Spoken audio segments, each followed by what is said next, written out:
महागठबंधन में seat sharing का स्वरूप लगभग तैयार हो चुका है, रूपरेखा तैयार कर ली गई है और इस वीडियो में दोस्तों आपको हम वो आंकड़े बताएंगे कि कौन सी पार्टी कितनी सीटों पर लड़ रही है। एक और खबर, एक और इनपुट आपको हम देंगे, AIMIM की एंट्री महागठबंधन में क्यों नहीं हो पा रही है। कल हमने आपको खबर बताया था कि असदुद्दीन अवैसी की जो पार्टी है वो प्रयास तो कर रही है, लेकिन एक ऐसी शर्त उसने रख दी है कि वो महागठबंधन में शामिल नहीं हो पा रही है और तेजस्वी यादव का मूड भी नहीं है कि मीम को जगह दी जाए। चलिए खबरों की शुरुआत करते हैं।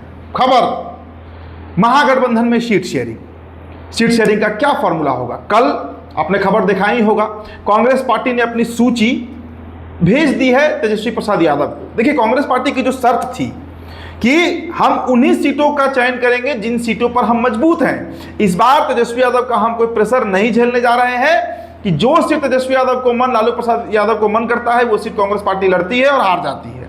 इस बार वो गुणागणित काम नहीं करेगा। तो कांग्रेस पार्टी ने अपनी सूची भेज दी है, कल ही पहुंच गई है।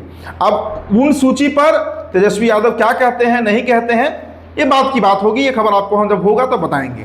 लेकिन सूची भेज दी गई है, कितने सीटों की आपको हम बताएंगे। मुकेश सहनी के जो सोर्सेज हैं, मुकेश सहनी की पार्टी से जो हमारी बातचीत हुई, 60 सीटों की मांग तो कैमरे पर कर रहे हैं मुकेश सहनी। हर बार आप देख रहे हैं कि 60 सीट की वो मांग किए जा रहे हैं। लेकिन आज कल में, मतलब अभी तो वो मुंबई चले गए हैं मुकेश सहनी, पटना नहीं है। 2-3 दिनों में 19 तारीख को दरभंगा लौटेंगे और फिर वहां से पटना शाम तक पहुंचेंगे। तो 20 तारीख को अनुमान है कि 20 तारीख को मुकेश सहनी जो है वो तेजस्वी प्रसाद यादव से मिलकर अपनी सूची, मतलब जिन सीटों पर वो चुनाव लड़ना चाहते हैं वो भेज देंगे। वो जो सीटों का जो सूची है वो तेजस्वी यादव को हैंड ओवर कर देंगे। अब 60 सीट पर तो तेजस्वी तैयार नहीं है, ये एकदम क्लियर बात समझ लीजिए। और मुकेश सहनी भी इस बात को जान रहे हैं, समझ रहे हैं कि 60 सीटों पर तेजस्वी यादव जो है वो तैयार नहीं होने वाले हैं। तो कितनी सीटों पर तैयार होंगे वो बता दी गई है और उसके अनुसार अब सूची तैयार की जा रही है। एक बात यहाँ आपको बता देते हैं, सर्वाधिक सीट जिस पर मुकेश सहनी की पार्टी लड़ेगी वो 2 क्षेत्र हैं बिहार के, एक शाहाबाद और दूसरा चंपारण, जिसमें चंपारण में सबसे अधिक सीटों की मांग है।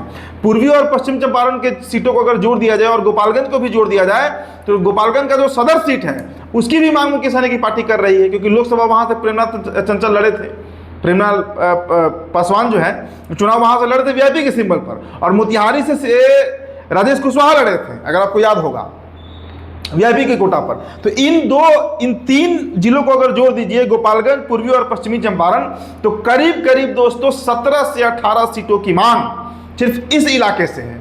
इसके अलावा शाहाबाद से भी 7-8 सीटों की मांग है। फील्डिंग इस वक्त चल रही है।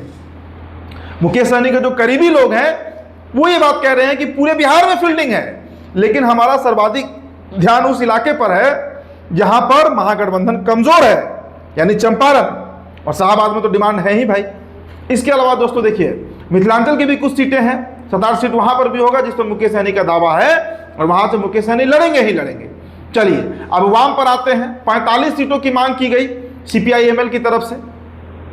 लिबरेशन जो है, CPI मार्क्सिस्ट लिबरेशन जो है, उसने मांग की कि भाई 45 सीटें दी जाए, लेकिन जमीन पर वो वास्तु स्थिति होते नहीं दिख रही है। चलिए तो अब दोस्तों हम बताते हैं आपको कि सीट शेयरिंग का क्या फॉर्मूला तय होगा। देखिए, 144 सीटों पर 2020 के विधानसभा चुनाव में तेजस्वी प्रसाद यादव ने चुनाव लड़ा था, 144 सीट, अगर आपको याद होगा। तो इस बार कितनी सीटों पर लड़ेंगे तेजस्वी प्रसाद यादव। चलिए ग्राफिक्स आपको समझाते हैं। पहला दोस्तों ग्राफिक्स पर नजर डालिए। सीट शेयरिंग का फॉर्मूला देखिए जो लगभग तय है, मतलब 2-4 सीट ऊपर नीचे हो सकता है।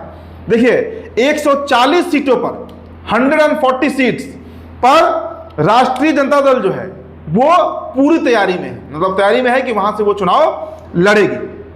कांग्रेस पार्टी की बात देखकर अगर हम करें तो कांग्रेस पार्टी दोस्तों 45 सीटों पर, 45 सीट्स पर कांग्रेस पार्टी जो है वो पूरी तैयारी कर चुकी है और इतनी, मतलब इससे कम पर वो मानने को तैयार नहीं। हालांकि सीट का जो सूची भेजा गया है उसमें इससे 10 सीट अधिक है, लेकिन 45 उसमें से फाइनल होगा और उन्हीं 45 सीट पर कांग्रेस लड़ेगी। ये बात पक्के तौर पर आपको बता रहे हैं।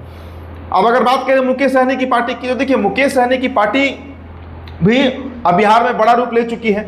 डिप्टी CM के तक की मांग है भाई कि डिप्टी CM मुझे बनाया जाए। हालांकि उस पर तेजस्वी भी कुछ कहते हुए नहीं दिखते हैं, लेकिन जो दमखम मुकेश सहनी दिखा रहे हैं उसकी बदौलत ये बात है कि भाई मुकेश सहनी 30 सीटों पर, कम से कम 30 सीटों पर मुकेश सहनी जो है वो कंटेस्ट करने जा रहे हैं। 30 सीट्स पर सूची तैयार होगी, 30 विधानसभा सीटों की लिस्ट तैयार की जाएगी चंपारण, शाहबाद और मिथिलांचल के इलाके से, और उन सीटों पर मुकेश सहनी जो है वो चुनाव फाइट करेंगे। अब देखिए 28 सीटें वाम दलों को मिल सकती हैं, 28 सीटें। हालांकि यह आंकड़ा अभी थोड़ा कम लग रहा होगा, हो सकता है कि इसमें 3, 4, 5 सीट और बढ़े, लेकिन उससे अधिक बढ़ने की संभावना नहीं है। हो सकता है कि तेजस्वी यादव 2, 4, 5 सीट बढ़ा दे अपने कोटे से देकर वाम दलों का, लेकिन उससे अधिक बढ़ने की संभावना नहीं है।